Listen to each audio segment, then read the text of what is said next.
Today I'm going to analysis this film as my final assignment report. Vertigo was released on 1958, which is directed by Alfred Hitchcock. Alfred Hitchcock was born in Leytonstone, Essex, London on August 13, 1899. He was a British film director and producer, often referred to as the master of suspense due to his mastery of the suspense thriller genre.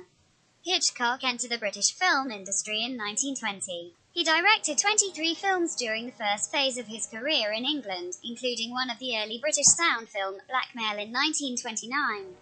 In 1939, he went to Hollywood to continue making the film, and his first American film, Rebecca, won an Academy Award for Best Picture. During his 60-year career, he directed more than 50 feature films, many of which are now regarded as classics, including The 39 Steps, Rear Window, Vertigo, Psycho, and The Birds. In 1978, he became the 7th recipient of the American Film Institute Life Achievement Award. Vertigo was released in the United States on May 9, 1958. Normally it is considered classified as classical Hollywood style, but Alfred Hitchcock definitely deviates from the normal narrative form of classical Hollywood films.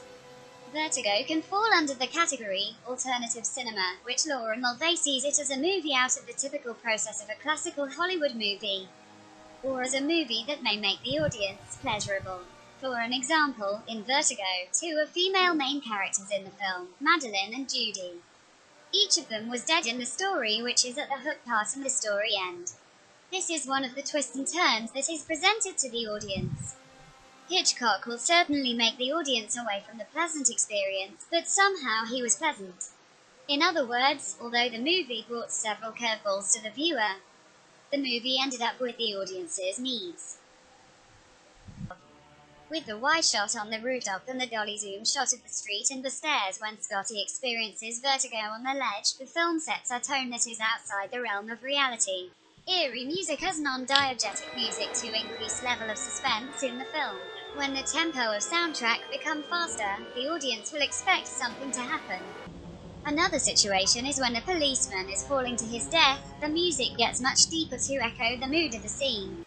The slow pace of the opening sequence is created by editing. The shots are relatively long and the transition to use are slow. The pace to evoke the tension within the audience. It is important to convey the dark emotions of the entire movie.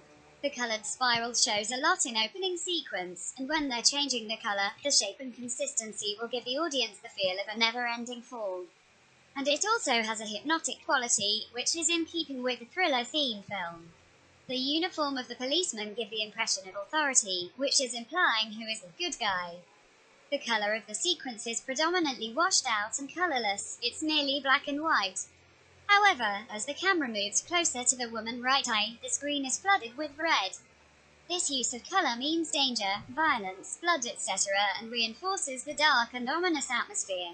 Thanks for watching. I am Lim Hui Ping. See you.